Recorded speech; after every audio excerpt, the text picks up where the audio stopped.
أهلا بكم متابعي قناة محمد تيوب لأحدث الترددات على القمر الصناعي النيلسات. في بداية هذا الفيديو لا تنسوا الاشتراك بالقناة وتفعيل زر الجرس ليصلكم كل جديد. نعرض لكم دائما أحدث الترددات على القمر الصناعي النيلسات. نعرض لكم بهذا الفيديو تردد قناة سينما وأفلام جديدة على القمر الصناعي النيلسات. تابعوا معنا لنهاية هذا الفيديو لنتعرف على هذه القناة وطريقة إدخال التردد. من زر المنيو بالريموت تظهر معنا قائمة التركيب. نذهب إلى قائمة الترددات. لإضافة تردد جديد على القمر الصناعي النيلسات نضغط على الزر الأحمر الموجود بالريموت ونقوم بإدخال التردد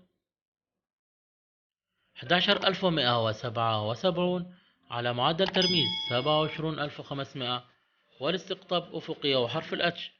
علما بأن تردد هذه القناة يعمل بحزمة عامة يمكن التقاطها في جميع الدول العربية، ونضغط موافق لإدخال هذا التردد. ظهرت رسالة بأن التردد موجود مسبقا. نقوم بوضع إشارة الصح أمام التردد ونضغط على الزر الأزرق الموجود بالريموت. البحث عن الشبكة نجعله مغلق. نوع القناة نجعلها مجانية ونبدأ عملية البحث.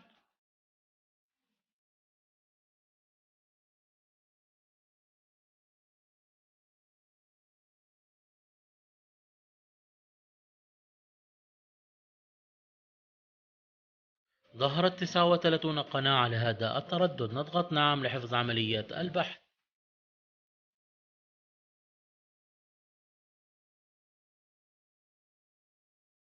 نعرض لكم اليوم ظهور قناة البرنس سينما، قناة جديدة ظهرت على القمر الصناعي النيلسات. ظهرت مكان قناة حكاية تي في. يمكن مشاهدتها على تردد 11177 على معدل ترميز 27500 والاستقطاب أفقي وحرف الاتش. شكرا على المشاهدة والمتابعة. لا تنسوا الإعجاب بالفيديو والاشتراك بالقناة وتفعيل زر الجرس ليصلكم كل جديد. والسلام عليكم ورحمة الله وبركاته.